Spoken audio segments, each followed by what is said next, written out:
저와 여러분들에게 주시는 하나님 말씀은 구약성경 창세기 5장 28절부터 31절까지 말씀입니다. 시작. 라멕은 182세 아들을 낳고 이름을 노아라 하여 가로되 여호와께서 땅을 저주하심으로 수고로 일하는 우리를 이 아들이 아니하리라 하였더라. 라멕이 노아를 낳은 후 595년을 지내며 자녀를 낳았으며 그는 777세를 향수하고 죽었더라. 아멘. 이 구속사의 족보, 아담의 9대 손 라멕의 이름에 담긴 의미를 통해서 큰 은혜도 받고 교훈을 얻는 시간을 가졌으면 좋겠습니다. 창세기 1장 1절부터 요한계시록 마지막 장까지 다 구속사 중심으로 기록을 해놨습니다. 이 구속사라고 하는 것은 하나님께서 인간을 사랑하시는 하나님의 사랑과 그 사랑을 실천하신 예수님 십자가의 구속과 그 구속을 통해서 우리 한 사람 한 사람이 거듭나서 구원받은 하나님의 친백성에 관한 내용을 구속사 이렇게 말합니다. 인류를 하나님께서 움직이는 것도, 그리고 지금도 이 세상을 존재케 하는 것도 다 또 성경을 기록한 목적도 다 히스토리, 그의 이야기, 구속사, 즉 주님 이야기다 이렇게 생각하시면 됩니다. 그렇다면 오늘 창세기 5장의 아담의 족보에 든 모든 이름들은 다 예수님에 관한 이야기고, 또 예수님을 통해서 우리가 어떻게 구원을 받게 될 것인가에 관한 그 이름 속에 다 의미를 다 주셨기 때문에 이름의 의미만 우리가 이해를 해도 구원받고 구원받은 사람이 어떻게 살아갈 것인가에 대한 내용이 다 들어가 있습니다. 오늘 아담의 구대손 라멕의 이름의 의미를 통해서 우리가 깨달을 게 뭐냐? 라멕은 약할 때 강함 되시는 예수 그리스도를 상징한다. 또 약한 우리가 강한 예수님을 통해서 구원을 받게 되고, 구원받은 하나님 백성들은 지속해서 강함 되시는 예수님을 의지하여 삶의 모든 문제도 다 해결받게 된다. 반대로 가인의 족보, 땅의 족보, 육신의 족보, 하나님께서 택함 받지 못하는 이런 죄인들의 족보에 기록된 사람들은 자기 강함으로 살아간다, 자기 힘으로 살아간다, 자기 능력으로 살아간다. 그래서 본질은 우리가 잘 이해를 못하지만 그 현상을 통해서 본질을 이해할 수가 있다. 즉 어떻게 세상에서 살아가느냐, 삶을 보면 그 사람이 아담의 족보, 즉 생명의 족보에 기록된 사람인지 아니면 땅의 족보, 육적 족보, 가인의 족보에 들어가 있는 사람인지, 구원받은 사람인지 구원받지 않는 사람인지 현상을 통해서 본질을 얼마든지 찾아갈 수가 있다, 이렇게 생각을 하시면 말씀을 받는데 큰 이해가 될 것이라고 생각이 들어집니다. 그래서 구원받은 백성들은 강하신 주님을 의지한다 라고 하는 목적입니다. 오늘 이 말씀을 듣고 강하신 분은 우리 예수님이시구나, 강하신 예수님을 통해서 구원받고 난 이후에 강하신 예수님을 의지함으로 우리가 살아갈 수 있구나, 이 사람이 바로 라멕을 통해서 우리에게 주어지고자 하는 메시지다, 이렇게 생각을 하시면 설교를 듣는데 큰 도움이 돼요. 저번 시간에 좀 말씀을 좀 이어서 연결을 좀 하려고 하는데요, 에녹이 아들을 낳은 후 이름을 어떻게 지었어요? 무두셀라라, 이렇게 이름을 지었어요. 무두셀라는 투창의 사람이라는 뜻을 가진 인물입니다. 투창의 사람. 투창을 던져 사람을 죽이는 것처럼 무두셀라가 죽으면 지구를 물로 심판하신다라는 뜻입니다. 그러니까 아담 이후에 그 홍수 심판이 일어날 때까지 그 시대 사람들은 무두셀라에 대해서 주목을 했을 것입니다. 투창을 던지던 자 무두셀라가 죽으면 인류는 홍수로 심판을 하나님께서 하신다. 우리는 다 멸망할 것이다. 그래서 무두셀라의 초점을 다 맞췄겠죠. 근데 그 이름이 의미대로 무두셀라가 죽자 노아 600세 되던 해 홍수가 나서 죄악된 세상을 물로 심판하셨고, 오실 메시아를 바라보고, 즉 창세기 3장 15절과 창세기 3장 21절로 구원받은 노아와 노아의 8 식구만 이 홍수 심판에서 해방받고 구원을 받았습니다. 어떻게 해방받고 구원받았을까요? 메시아가 죄도 저주도 심판도 다 받으심으로 죄 저주 심판의 문제를 해결하신 주님을 그들이 영접함으로 죄도 저주도 심판도 피해가고 구원을 받게 됐다는 의미겠죠.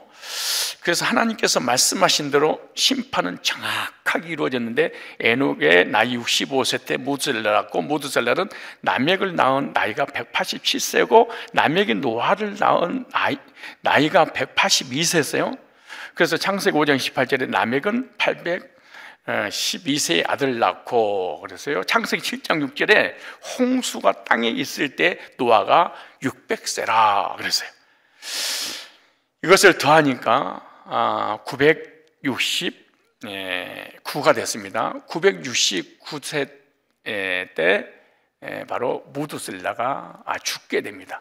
그러자 창세기 7장 11절에 노아 600세 되던 해 곧 2월 곧 그달 10일이라 그날에 큰 기쁨의 샘들이 터지며 하늘의 창들이 열려 40주야를 비가 땅에 쏟아졌더라. 그래서 노아 600세 2월 17일에 홍수가 터졌어요. 그래서 에녹은 무두셀라가 죽으면 홍수로 멸할 것을 하나님께서 알려주신 거죠. 그래서 에녹은 무두셀라 나온 후 하나님과 동행할 수 있었다. 이렇게 저번 시간에 말씀드렸습니다. 우리 무두셀라를 통해서 반드시 이 지구는 영원히 존재하지 않는구나, 이 교훈을 얻어야 되겠죠. 이 지구는 물로 심판하신 것처럼 이 죄악된 세상은 불로 심판하신다는 교훈을, 그래서 역사적으로 재림하심으로 심판할 거고, 또 개인적으로 우리가 이 세상 떠나갈 때 죄인들은 반드시 심판받는다는 것을 깨닫고 신앙생활을 하고 그리고 복음을 외쳐야 됩니다. 그런데 이 역사적인 심판이든 개인적인 심판이든 역사적으로 지구가 불로 멸망을 당하든 우리가 죄 때문에 죽든 피할 수 있는 사람은 한 사람도 없다. 다 역사적인 심판이든 개인적인 죽음으로 이 세상을 떠나든 반드시 심판을 피할 길 없다. 노아 때 홍수로 죄악이 관영한 세상을 심판하신 것은 예수님 재림 마지막 날에 주님의 심판을 연상케 만드는 아주 중요한 교훈입니다. 그래서 노아 가족처럼 예수 믿고 구원받은 사람은 심판에서 해방받고 예수 믿지 않는 자들은 불로 심판하신다고 성경 그렇게 말씀하십니다. 그리고 무두셀라는 창세기 5장 25절에 보니까 187세 라멕을 낳았더라 그랬습니다. 라멕을 낳고, 그런데 우리가 이제 주목해야 될 것이 있는데, 참 성경은 동명이인들이 자주 등장하게 됩니다. 육적 족보에 에녹도 있고, 또 영적 족보에 에녹도 있고, 육적 족보에 라멕도 있고, 영적 족보에 라멕도 있습니다. 땅에 속한 라멕이나 하늘에 속한 라멕이나 택자의 라멕이나 불택자의 라멕이나 천국 갈 사람의 라멕이나 지옥 갈 사람의 라멕이나 동명이인의 이름의 의미도 똑같습니다. 그래서 이 육적 족보의 남획이나 영적 족보의 아담의 족보나 가인의 족보나 천국의 족보나 지옥 갈 사람의 족보의 그 이름의 남획은요, 네메크라는 단어입니다. 우리 번역을 남획으로 했는 네메크. 네메크란 말은 강한 자 이런 뜻입니다. 강한 자라는 이름 의미 하나를 가지고 1시간 동안 함께 이 강한 자 단어 하나가 구원받은 사람이 어떻게 다가오고 구원받지 못한 사람은 이 강한 자가 어떻게 해석이 되어지는가 잘 듣고 적용을 한번 해보세요. 먼저 가인의 족보, 육적 족보, 불택자의 족보, 남에게 대해서 강한 자의 의미를 가지고 불신자에게 한번 적용을 해보도록 하겠습니다. 의미는 똑같아요. 남에게 의미는 강한 자인데요, 육적 족보의 남에게는 창세기 4장 16절로 24절에 기록이 됐습니다. 땅의 족보, 육적 족보에 기록된 이 이름 남액은 어떤 사람이냐, 성경 최초로 일부 다처제를 시행했던 사람들, 일부 다처제를. 그리고 이 땅의 족보의 남액은요, 가인보다 더 포악한 사람이었습니다. 그리고 이 땅의 족보에, 멸망의 족보에 기록된 이 남액은요, 하나님을 두려워하지 않는 인물이었습니다. 이 남액의 이름에 나오는 것처럼 강한 자라는 뜻을 가지고 있기 때문에 이 남액은 자신의 힘으로 세상을 호령하고 세상을 지배하고 다스리고 통치하며 살았던 사람입니다. 그러니까 자기의 힘으로, 자기의 노력으로, 자기의 실력으로, 자기의 능력으로 모든 권세와 지식과 물질과 모든 세상 것을 차지했습니다. 자신의 힘으로. 그리고 이 사람은 아주 교만했습니다. 자신이 세상에서 가장 강한 왕이라고 생각했기 때문에 하나님 앞에 무서운 것도 사람 앞에 무서운 것이 없었던 사람입니다. 그래서 기록되기를 뭐라고 남에게 고백을 하냐, 가인을 이와에는 벌이 7배일진데 이럽니다. 가인이 살인을 했어도 가인을 건들면은 벌이 7배일 때, 가인을 괴롭히는 법을 7배일진데 남액을 위해서 나를 괴롭힌 자는 77배라 이랬습니다. 이 악행하는 것을 아주 자랑스럽게 사람을 죽이고 죄짓고 이런 살인을 하는 것을 마치 지존파처럼 살아있는 사람을 뜯어 먹어버리는, 이것을 TV에 화면에 나와도 웃으면서 더 먹을 수 있었는데, 더 죽일 수 있었는데, 이게 남의 얘기였습니다. 자신을 건드린 자는, 자신을 괴롭힌 자는, 자신에게 상처를 준 자는 77배의 저주를 받을 것이라고 하나님과 사람 앞에 당당히 외쳤던 사람이 강한 자, 땅의 족보. 그렇게 이 사람한테 걸리면은 칠족을 멸해버리는, 아예 그 집안 후손의 씨를 아예 말려버리는 이 사람이 남액이라는 사람입니다. 얼마나 교만합니까? 지금도 가인의 계보에 속한, 땅에 속한 남액 후손들은요, 자신을 믿으면서 주님의 은혜를 거부한 사람입니다. 자기 힘과 노력으로 구원받으려고 한 사람을 상징하고, 그리고 자기의 힘을, 자기의 지식을, 자기의 물질을, 자기의 능력을 의지하며 살아가는 사람, 하나님을, 사람을 절대로 신뢰하거나 두려워하지 않는 사람, 이 사람 결국 마지막 날에 심판당해서 죽음의 길로 가겠죠. 그래서 육적 족보의 남액처럼 세상의 사람들은요, 결국 자신의 힘을 믿다가 멸망당하게 된다는 것을 교훈으로 보여주고 있습니다. 가인의 후손들은 이렇게 세상에 빠져서 세상에서 승승장구하는 것처럼 살지만 마지막은 결국 지옥의 불구덩이에 던져지는 삶을 살게 될 뿐만 아니라 실제로 남에게와 후손들은 홍수 심판 때 다 떠내려갔습니다. 부귀 영화 명예 권세 세상을 호령하고 승승장구하면서 그 어떤 것도 두렵지 않았던 이 사람을 한 방에 하나님이 쓸어버린 거죠. 소돔과 고모라를 하나님이 쓸어버린 것처럼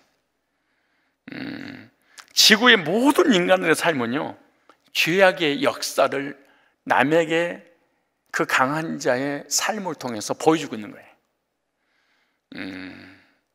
하나님을 떠나 범죄한 영적인 남에게 땅에 속한 후손들은 이와 같이 살 거다. 이름 한마디 속에, 강한 자 속에 이 엄청난 불신자의 삶이 들어가 있습니다. 아담이 하나님의 법을 어기고 선악과를 따먹고 죄를 짓고 타락하게 되잖아요. 타락한 이후 남의 통해 악이 계속해서 증가되어 가는 것을 알 수 있습니다. 죄는요, 계속해서 더해졌으면 더해지지 선으로 바뀌는 일이 없습니다. 먼저 어떻게 죄가 증가되는가? 먼저 하나는 남획은 최초의 일부 다처제를 시행한 사람으로 신성한 결혼을 육체적 쾌락으로 타락시켰습니다.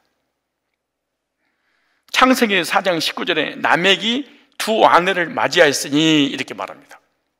그런데 창조의 법칙, 하나님께서 우리 인간을 창조할 때는 창세기 2장 23절 이렇게 말합니다. 아담이 가로되 이는 내 뼈 중에 뼈요 살 중에 살이라. 이것을 남자에게 취하였으니 여자라 칭하니라. 이러면 남자가 부모를 떠나 그 안에 연합하여 둘이 한 몸을 이룰지니.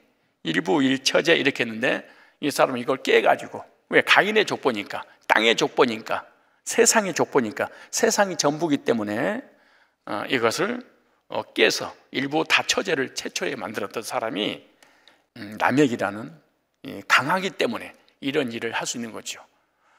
물질이나 권세나 세상적인 것이 강하지 못한 사람이, 지식도 물질도 권세도 없는 사람이 어찌 이렇게 만들 수 있겠습니까? 불가능한 일이죠. 그래서 남획 전까지는 일부 일처제가 계속되다가 남획 때 법을 하나님께서 주신 창조의 질서, 창조의 법칙을 파괴시켰습니다. 그 다음에 남획은 하나님의 이름을 도용해서 죄의식 없이 사들이로 보복 행위를 장행했던 사람이 바로 남획입니다. 남획은 나를 건드린 자는 하나님께서 그를 77배로 보복해 줄 것이라고 놀이를 했습니다. 이렇게 죄악 가운데 있는데도 불구하고 하나님은 내 편이야. 하나님께서 가인이 죄를 졌을 때 가인을 괴롭히는 사람은 7배를 갚아준다고 그랬지, 하나님이 나를 보호하기 때문에. 그래서 우리 인간은요, 특별히 교인들은요, 자기가 아무리 악한 죄를 져도 다 자기하고 합리화를 시켜요. 그래도 하나님은 내 편이야, 하나님 뜻이야, 하나님 섭리야, 하나님의 계획이야. 언제든지 자기 유리한 쪽으로 하나님을 끌어 딱 당깁니다. 이 사람도 아담의 후손들이잖아요, 사실은. 그죠? 아니, 가인 후손은, 아담이 가인 낳았잖아요. 가인, 아담이 다 그 손자들이잖아요. 그래도 하나님을 믿어. 유신을. 그러니까 하나님의 이름으로 이루는 거예요. 우리들도 삶 속에 여러 가지 얽히고 설킨 문제들이 생기면은 다 나한테 유리한 쪽으로 언제든 하나님께서 하신 거야. 지금 이런. 남획은 하나님이 보복해 주신다고 노래는 했지만 하나님이 보복해 준 게 아니고 자기가 보복을 했어요.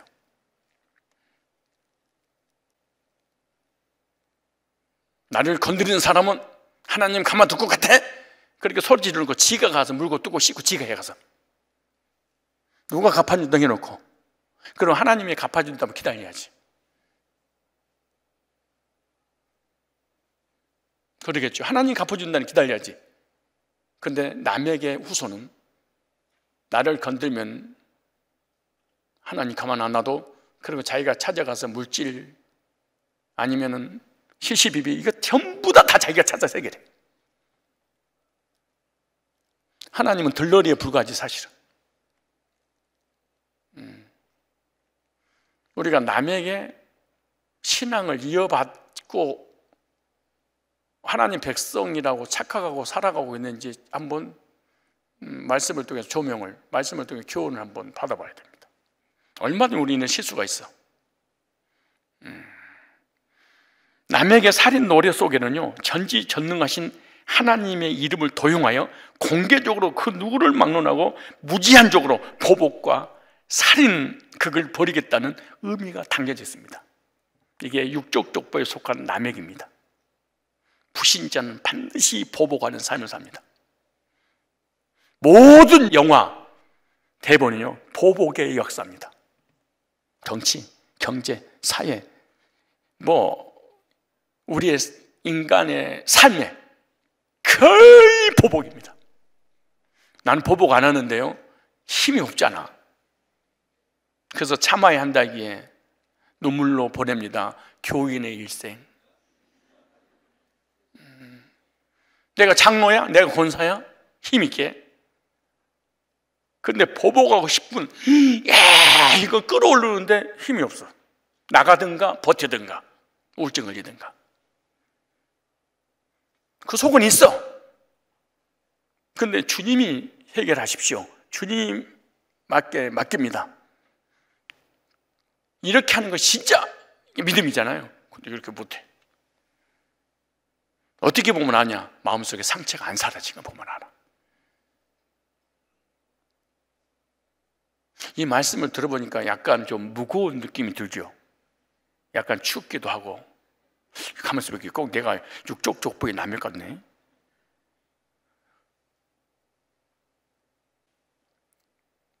그 다음에 남액은요, 생명과 인간에 대한 가치를 후숙히 알았습니다.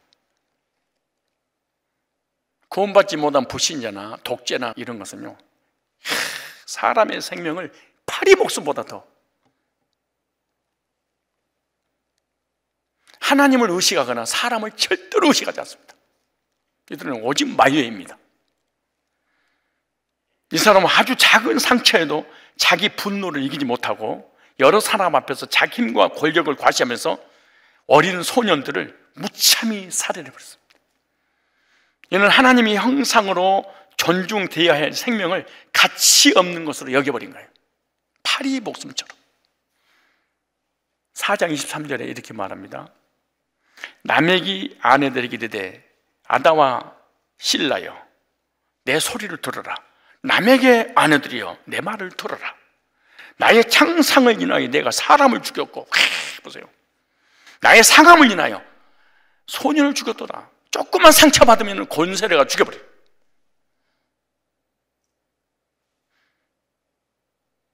인사하세요. 내가 권세 없는 것을 다행인 줄 알아라, 이거사.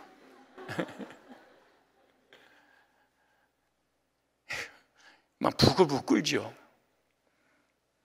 힘이 있어야지. 누가 나 무시하고 우습게 여겨봐, 우습게 날 조롱해 보세요.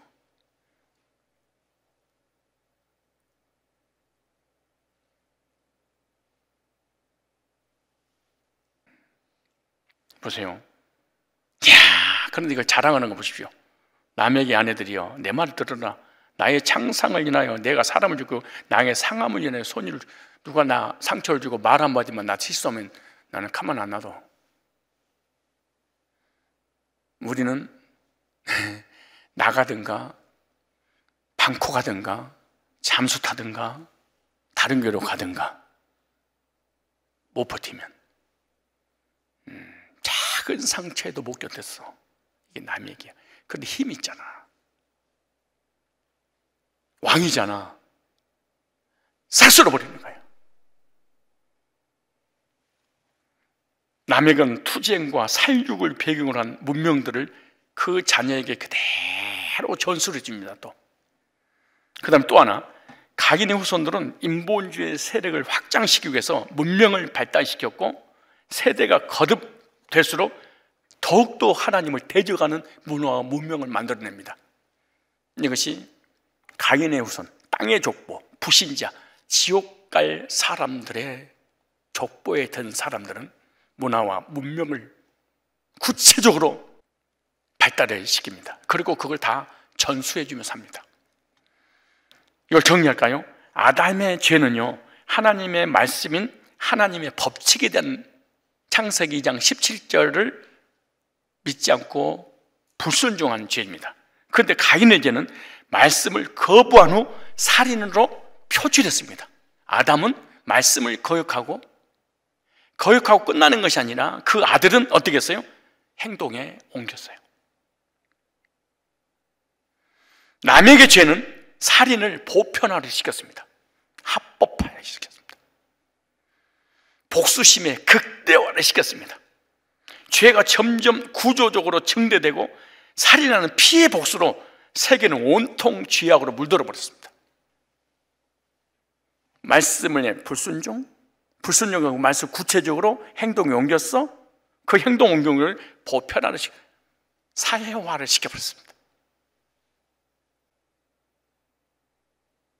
우리들도 하나님을 믿는다고 하지만, 구원받았다고 하지만 말씀에 불순종할 때가 있고, 그 불순종할 때 불순종 끝나는 게 아니에요. 그 불순종에 행동을 해. 그리고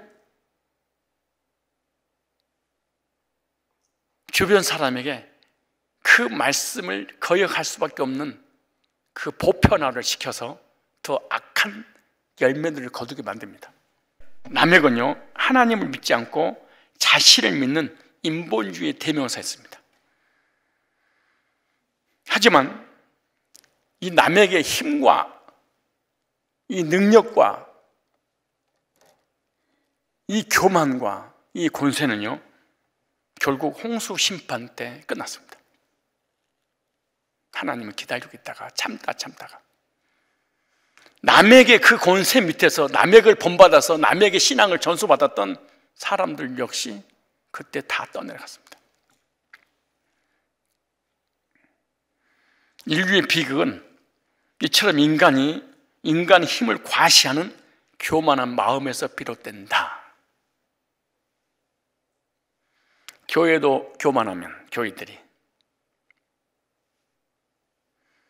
회사에서도 회사원들이 교만하면, 회장이든 사장이든 윗사람이든 아랫사람이든 관계없이 교만함으로 자기 어떤 능력과 물질과 지식을 과시하죠.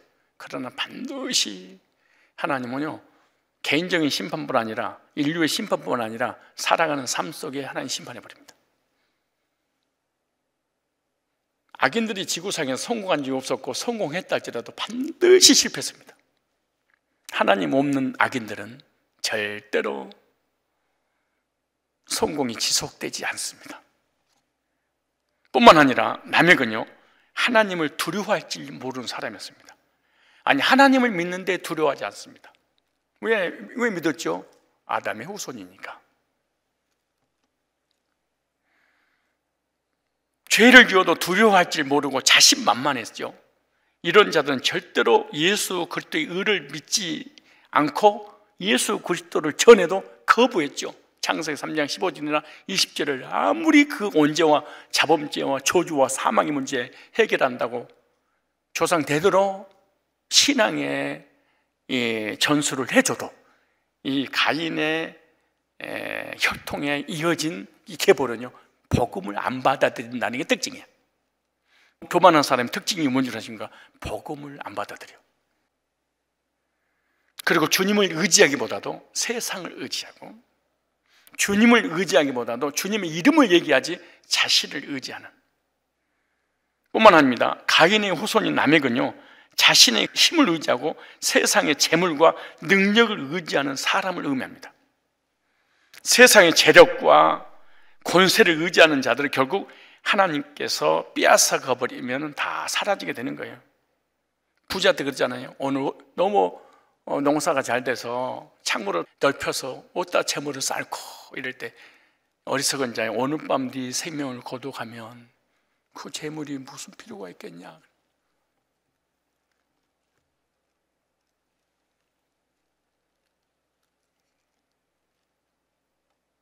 서울대 하버드를 나온들, 강남에 빌딩을 사놓은들, 그구에 재물을 차곡차곡 쌓아놓은들, 오늘 밤 내가 너를 거둬가면, 여러분 주변에 불신자들 있잖아요. 전부 다 자기 힘으로, 자기 능력으로, 약한 사람들이나 하나님을 찾고 신앙생활 하지. 가인의 후손 라멕은 자신의 능력을 자랑하는 사람입니다. 교인들도 라멕의 후손들은요, 율법을 지키는 자랑, 십계명을 지키는 자랑, 공부를 내가 얼마나 많이 했니, 머리가 얼마나 똑똑하니, 전부 다 자기 인생, 자기 삶을 자랑합니다. 이게 라멕의 후손들은 늘 과시욕이 있습니다.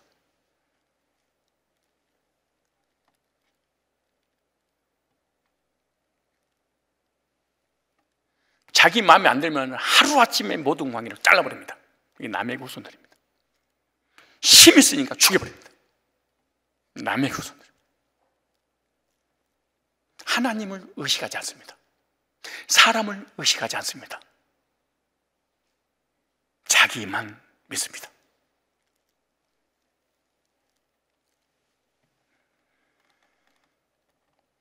자기 의로 구원받으려고 하거나 자기 의에 의해서 인생을 살아가려고 하는 사람 다 라멕의 후손들입니다. 좀 더 볼까요? 라멕이 그럼 아내와 라멕의 후손들을 좀 보겠습니다. 오늘 본문에 등장한 이걸 볼까요? 옛날에 한번 했는데 라멕의 첫째 아내가 아다라는 아내입니다. 보세요. 창세기 4장 19절에 라멕이 두 아내를 취하였으니 하나의 이름은 아다요 그랬어요. 이 아다라고 하는 이 히브리어는요, 정직한 자 이런 뜻입니다. 이름 잘 지었죠. 그 다음에 꾸민 자, 그 다음에 비치는 빛, 그 다음에 단장하다, 아름답다. 여러분 이름도 아다로 지세요. 얼마나 멋있습니까? 아름답다, 단장하다, 꾸민다, 장식하다. 그런데 여기에 아름답고 단장하고 꾸미고 장식한 것은 본성의 내면의 아름다움을 얘기하는 게 아니에요. 장식이 아름다움, 즉 몸 단장에 많은 시간과 정신을 쏟는 허영심 많은 여인. 구원받지 못한 불신자는 이 허영심에서 사라지지 않습니다. 평생을 자기를 꾸미는 인생을 사. 그래서 옷가기가 그래서 잘 되는 거예요. 그래서 화장품 가기가 잘 되는 거예요. 그래서 성형외과가 잘 되는 거예요. 평생을 꾸미면서.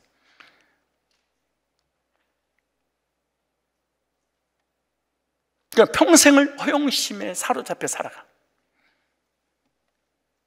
이게 라멕의 아내들이에요. 둘째 아내는요, 볼까요? 뭐라고 그랬죠? 실라며. 실라란 말은 히브리어 칠라라는 단어인데요, 그 이름의 뜻은 그늘, 그림자, 엉큼한 것, 의미가 엉큼. 그 다음에 보호. 보호라면 아무에게나 보호받고 싶은 마음, 이름의 의미가. 그 다음에 딸랑딸랑 울리다.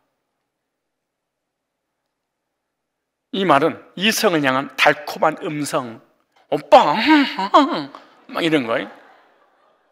이성을 향한 달콤한 음성이에요. 그 다음에 악기를 다루는 자, 이런 뜻이에요. 이런 많은 이름을 가지고 있어요. 이 말을 좀 정리하면 음큼하고 본성이 음흉한 여자라는 거예요. 남편을 유혹해서 더욱 악을 조장하는 여자, 남편을 부추겨서 악을 저지를 수밖에 없도록 계속해서 조장하는, 그래서 남편의 길을 즐겁게 하는 여자, 이 엉큼한 마음을 가지고 아부를 잘하는 여자. 조선시대 때 기생들의 가야금 소리, 악기 다루는 자. 악기를 잘 다뤄서 사람들을, 남자를 넘어뜨렸던 이 이름입니다. 그런 노래가 떠오르네. 뭐 가야금 소리 뭐 이런 거. 그래서 남맥은 이러한 여자들을 취해서 육체적 쾌락을 즐겼을 뿐만 아니라 자신의 위세를 뽐냈습니다. 나는 이 여자를 데리고 살아. 내 안에는 이런 여자들이야. 그리고 항상 데리고 다니면서 위세를 떨었던. 그러나 곧 변하는 여인의 아름다움에 취해서 하나님의 창조 질서를 어긴 남맥은 영적으로는 아주 우둔한 자였습니다. 영적으로는 닭대가리인데 세상적으로, 육신적으로만 열려버렸습니다. 남맥은 하나님 말씀을 기억했어야 됩니다. 어떤 말씀은? 이사야 40장 7절 8절 말씀을. 우리들도 마찬가지예요. 푸른 마르고 꽃은 시드문. 여호와의 기운이 그 위에 불미라. 이 백성은 실로 풀이로다. 푸른 마르고 꽃은 시든다. 권세도 시들고 명예도 시들고 외모도 시들고 물질도 시들고 시들고 떨어지는 인생을 기억하지 못했습니다. 거의 물질 있는 사람이라든가 권세 가진 자들이라든가 특징이 다 이거죠. 시들지를 몰랐어. 영원할 줄 안 거야. 다 망했잖아요. 우리는 역사를 통해서 교훈을 얻어야 됩니다. 남에게 부인들을 살펴봤어요. 어떤 부인을 뒀는지. 세상 사람 다 이런 아내를 취한다. 이런 아내에 의해서 남편은 반드시 망한다. 고로 아내를 잘 오더라. 이 아내를 통해서 결론입니다. 얼굴만 예쁘다고 여자냐? 마음이 고와야 여자지. 마음이 뭐야 돼? 본성이 좋아야 되는데 이들은 본성은 악한데 겉으로 너무 아름답게 치장을 해버렸어. 이게 무서운 것이고 주변 사람이 이래 다 망하게 된 거예요. 그 남의 후손을 볼까요? 땅에 속한 남의 후손. 첫째 아내 아닥에서 낳은 아들을 보면은 야발과 유발이다 그랬어요. 4장 10절에 아다는 야발을 낳았으니 그는 장마귀와 육축치는 자의 조상이 되었고, 이 야발이란, 그러니까 남에게 아내가 아들을 낳았어요. 근데 야발인데 이 야발의 말은 흐르다, 인도하다, 이끌다, 옮기다, 찾아가다 라는 뜻으로 그런 가축을 치는 목축업자의 선조가 됐습니다. 야발은 여기 나오잖아요. 야발을 낳았으니 그는 장막에 거하며 육축치는 자의 조상이 됐고 그러죠. 야발은 천막에 거하면서 여기저기 떠돌아다니면서 가축대를 거리하는 최초의 사람이었습니다. 인류 최초의 상거래하는 사람이었습니다. 이 지역 저 지역 이 나라 저 나라 주변 나라 살피면서 무역했던 사람입니다. 사람이. 여기서 가축의 히브리어는요 미크네입니다. 미크네. 이 미크네라는 말은 사고 팔다 이런 뜻입니다. 이게 가축이라는 뜻입니다. 사고 팔다. 이 상거래 용에 살아있는 재산을 말하는 거예요. 그러므로 야발의 후손들은요 가축을 거래하는 직업을 가진 사람입니다. 무역하는 사람이다 이렇게 생각하면 됩니다. 돈이 항상 끊어지지 않죠. 큰 사업을 했으니까. 여기서 장막에 거했다. 장막이란 이 말은 오헬이라는 단어입니다. 한 곳에 정착하기 위해 지은 영구적인 거처가 아니라 이동하기 쉽도록 만든 텐트. 언제든지 장사를 하기 위해서 또 목축하라고 하니까 옮겨 다니는. 그러니까 이 목초지를 찾아 떠돌아다니는 유목민 같은 사람이죠. 4장 20절에 아다는 야발을 낳았으니 그는 장막에 거하여 육축치는 자의 조상이 되었고, 4장 21절 시작. 그 아우의 이름은 유발이니 그는 수금과 퉁소를 잡는 모든 자의 조상이 되었습니다. 그러니까 유발은 어떤 의미가 있냐? 소리, 음악으로다. 유발은 물이 흐를 때 소리와 같이 수금과 퉁소로 아름다운 소리를 내는 최초의 음악가였습니다. 음악인. 그런데 이 악기를 다루면서 음악을 했던 아주 실력자인데 그 악기를 가지고 하나님을 찬양하는 일에 쓴 것이 아닙니다. 향락에 타락하기 위해서 불렀던 노래, 세상 음악을 얘기하는 거죠. 이 퉁소의 히브리 어원이 있어요.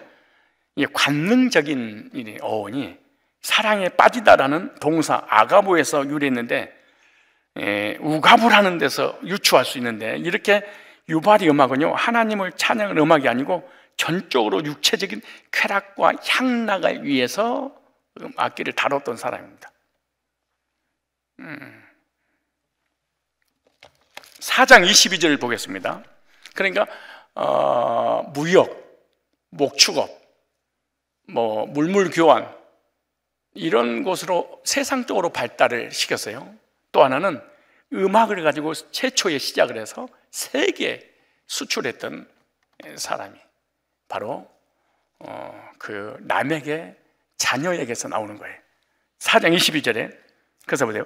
실라는 두발가일, 그러니까 라멕의 둘째 아내 실라죠. 낳았으니 그는 구리와 세로 여러 가지 기구를 만드는 자요 두발가일의 누이는 나마였더라. 그래서 실락에서 아들은 두발가인, 딸은 나마 이렇게 말해요. 아들이 두발가인데 이 말은 투발카인이라는 단어입니다. 투발카인. 그런데 이 사람은요 동철과 쇠를 녹여서 가장 날카로운 기계와 연장을 만드는 철공업자 대장장이었습니다. 최초로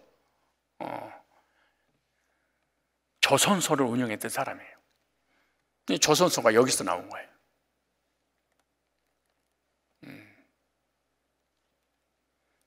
대장장이도 여기서 나온 거예요.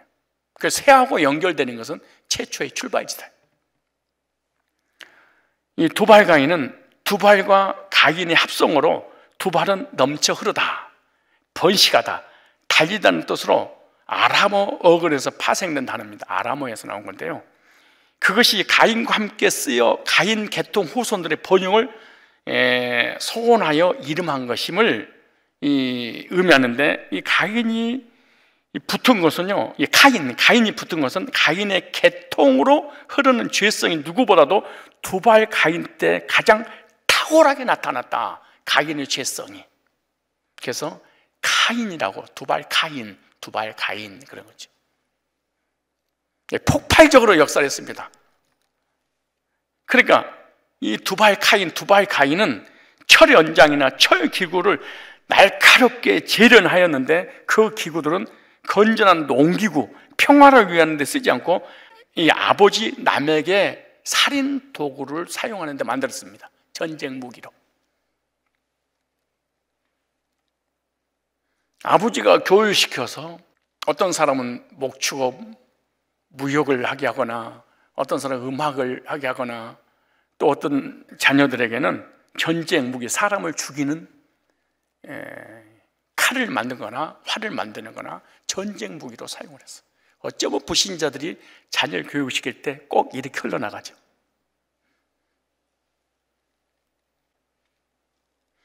우리는 이런 도구를 가지고 하나님을 찬양하는 데 쓰임 받잖아요.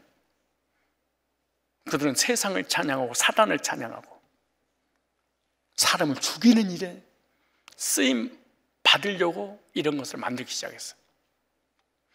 여러분들에게 무역하는 아들이 있거나 음악인의 아들이 있거나 아니면 조선소라든가 핵을 만드는 이런 아들로 키워보려고 그렇게 기도하고 있지는 않으세요? 기도 제목이 그거 아니에요? 그럼 여러분은 사실은 투발가인 남의 후손들입니다.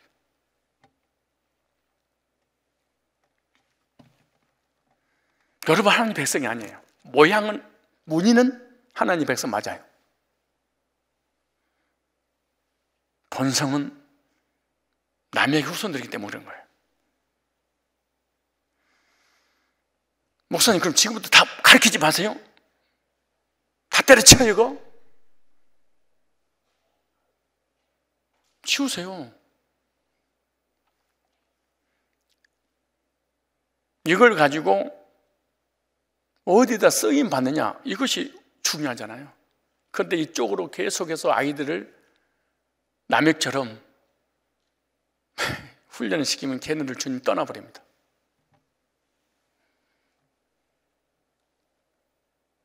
하나님 안 믿습니다. 남에게 줄기를 흘려버립니다. 세상 사람과 경쟁하는, 세상에서 성공하는 명예와 물질과 권세와 세속적인 사람으로 여러분들이 만들어버리고 있다는 걸 알아야 돼요. 신앙은 안 주고 생명을 걸고 강남에 가가지고 공부시키고 과외시켜서 모든 불신자들 제끼고 성공해라. 망해버립니다. 애들 믿음은 하나도 없이 사라져버립니다. 그리고 대학 딱 졸업하면 불신자 돼가지고 종교는 자유야, 더 이상 신앙에 대해서 나대게 하지 마세요. 내 인생은 내 겁니다. 탁 돌아섭니다. 대학 딱 들어가면. 네, 그랬잖아요. 우리 청년들, 학생들 인천에서, 서울에서 괜찮은 대학 들어갔다. 내가 예언했잖아. 교회 안 나온다고. 한 명도 안 나오잖아. 누가 나오냐? 저 지방 다니는 아이들. 이런 아이들만 교회 다니죠. 인천에서 괜찮다, 서울에서 괜찮다, 절대로 신앙생활 하지 않습니다. 잘못 기른 겁니다.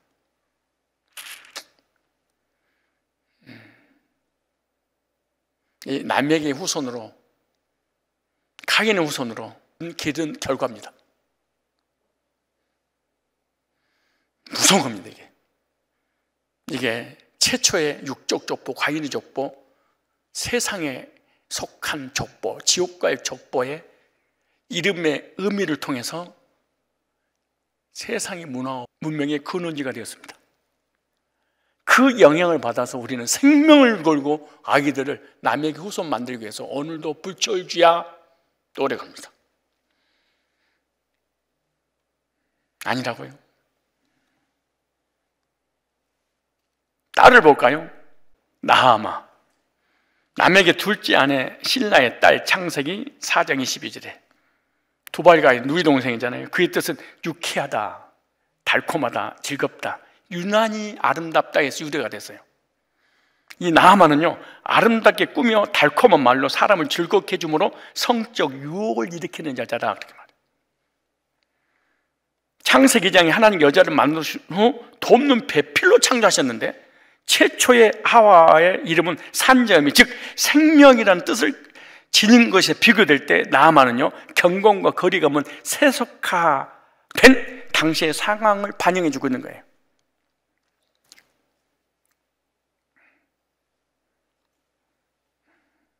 이 나아마가 가기만 하면 남자들이 혼란이 스러워집니다.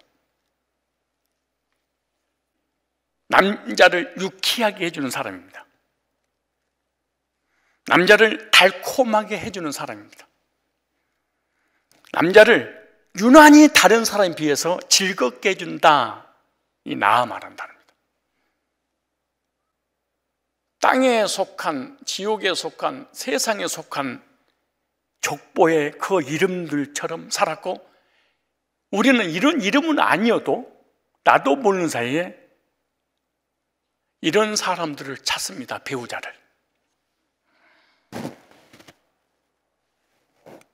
장로님, 권사님들, 집사님들 기도 제목이 남에게 후손들을 주옵소서 미시옵니다. 주여, 아파지.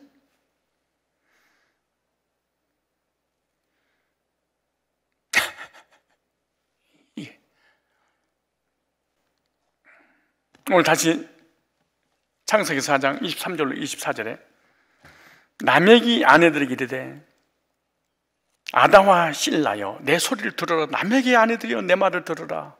나의 상처로 말미암아 내가 사람을 죽이고 나의 상함으로 말미암아 소원을 죽였도다. 이 사람은요, 열등감이 많으니까 아무것도 아닌 말에 상처를 그냥 받아버려요.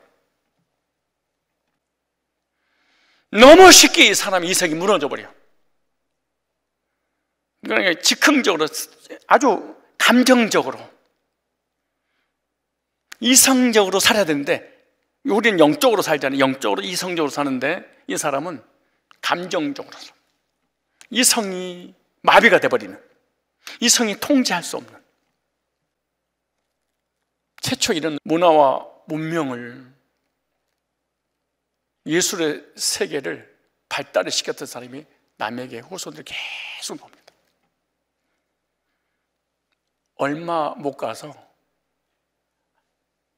아담의 후손, 아담으로 이어지는 구속사의 족보이던 하나님의 아들들이, 그래서 창세기 6장에 천국 백성들이, 구원받은 백성들이 남에게 후손들의 아름다움을 보고 아내로 삼으니, 세상의 문화와 문명과 물질과 권세와 부경과 세속적인 것에 부러워해서 여러분처럼 가진 거, 배운 거, 아는 거 아무것도 없으니까 그 사람들이 떠올라. 부러워해. 그리고 그 사람하고 결혼하였더라. 그러고 끝났어. 방주태 싹 쓸어.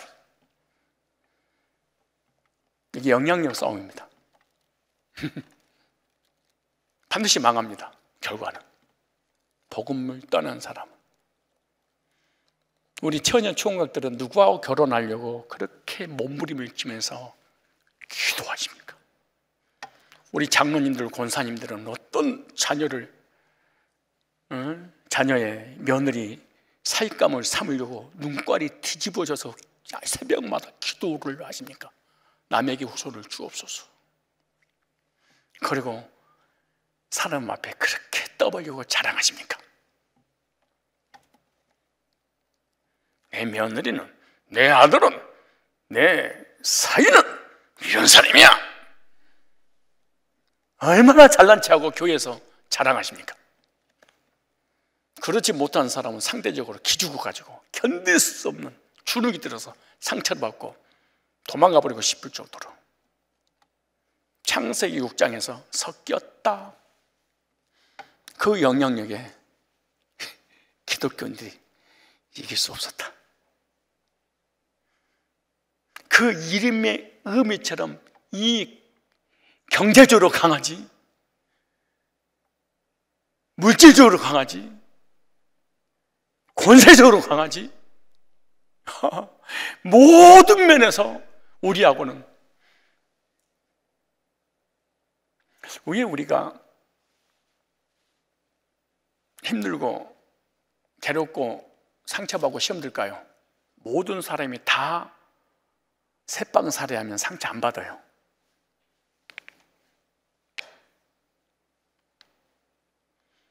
모든 사람이 똑같이 나처럼 전세 살면 상처 안 받아요. 모든 사람이 나처럼 마티즈를, 티코를 타고 다니면 부부싸움 안 해요. 근데 나는 마티즈인데 쟤네들은 제네시스예요. 나는 끼니가 간 것도 없는데 쟤는 불고기를 먹고 있어. 나는 월세방인데 쟤는 집을 샀어. 나는 인천에 집을 샀는데 쟤는 강남에 샀어. 이것 때문에 기독교인들이 무너져버리는 신앙. 왜 그럴까요? 시기심 때문이에요. 나 혼자이면 괜찮아. 내가 무지하게 못생겼어. 혼자면 괜찮아. 잘생긴 여자가 딱 오는 순간에 바꿔야 돼.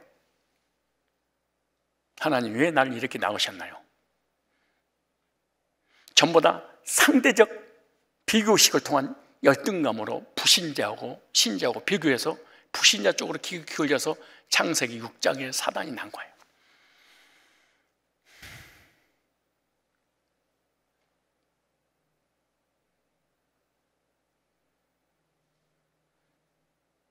세상 사람의 영향력에 그리스도인들이 버티지 못한 거예요.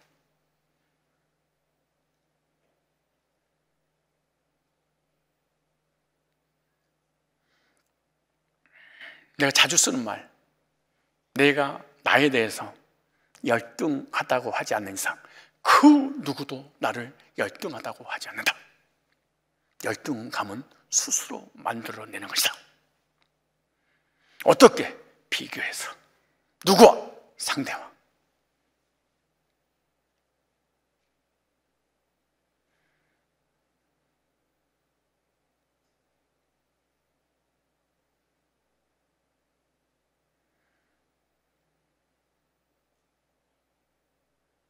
오늘 생명의 족보, 아담의 족보, 예수님 족보, 메시아 구속사의 족보에 관한 남획은 강한 자, 똑같이 강한 자인데 이 사람은 어떻게 강한 자일까? 다음 시간 우리 이 시간에 잠깐 기도하고 돌아갔으면 좋겠습니다.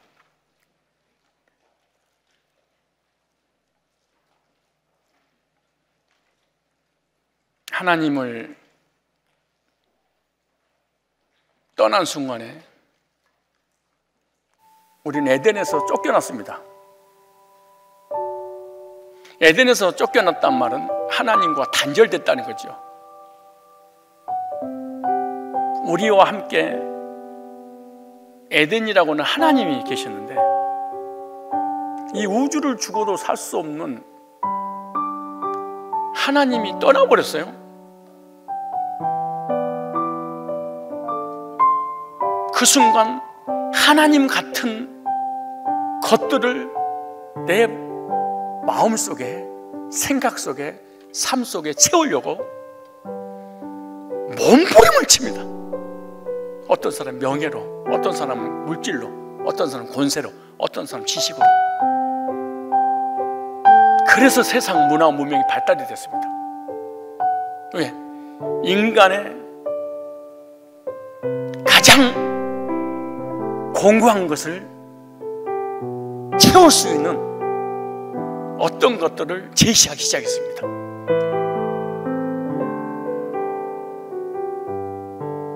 그리고 거기에 영향받아서 온 인류가 영육간에 완전히 타락을 하게 됩니다.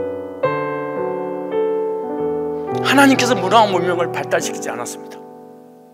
사단이, 불신자가 이 세상이 전부 다 해가지고 발달시켰는데, 또 발전을 시켰는데 기독교인이 영향받아서 불신자화 되어버렸습니다. 지금도 그렇게 영향받고 괴로워하고 고통받고 또 후손들을 그렇게 성공시키려고 기도 제목 첫 번째가 그겁니다. 그러나 타락한 문화는요, 하나님이 절대로 남을 괴롭히고 남을 죽이고 남에게 고통을 주고 남을 짓밟고 성공한 문화와 문명과 세상 것들은요, 하나님께서 반드시 무너뜨립니다. 언제일지는 아무도 모릅니다. 우리는 세상적으로, 육신적으로 성공된 강함이 아니라 세상적으로는 무지무지하게 약한데 믿음으로 하나님 안에서는 하나님을 의지함으로 강한 자가 될지언정 남을 짓밟고 죽이고 세상적으로 성공된 그 강한 자가 되어서 언제 어디서 어떻게 무너질지 모르는 살얼음판을 걷는 그런 불행한 인생을 살지 않고 그런 불행한 후손들을 양성하지 않도록 주님, 저희들에게 은혜 주시고 믿음 주시고 푸르바르고 잎은 떨어져 버리는 그런 세상 것과 우리 인생들 너무 집착하지 않고 주님 의지하고 말씀 의지하고 천국 소망하며 한 걸음 한 걸음 주님과 동행하는 중에 타락한 문화에 빠져 고통 중에 있는 그들에게 복음을 전할지언정 그들에게 영향받아서 세속적인 사람이 되지 않도록 영향력 싸움에 승리자 되게 하여 주옵시고, 하나님이 나 하나로 만족하는 것처럼 저도 나를 만족할 수 있는 제가 되게 하시고, 세상 사람들이 잘 먹고 잘 사는 거 비교해서 낙심하고 절망하고 고통받고 상처받고 힘들어하지 않도록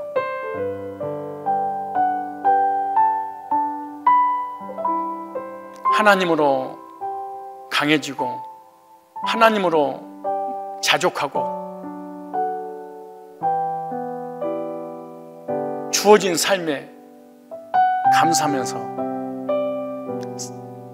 천국 바라보고 주님과 동행하는 생명의 족보에 든 후손들의 신앙을 전수받아 그렇게 사는 제가 되게 하옵소서. 나는 약합니다. 아무것도 이길 수 없습니다. 주님의 도움이 절실합니다. 주님 도와주시고 인도하시고 동행하여 주옵소서. 우리 각자 기도하고 돌아가겠습니다.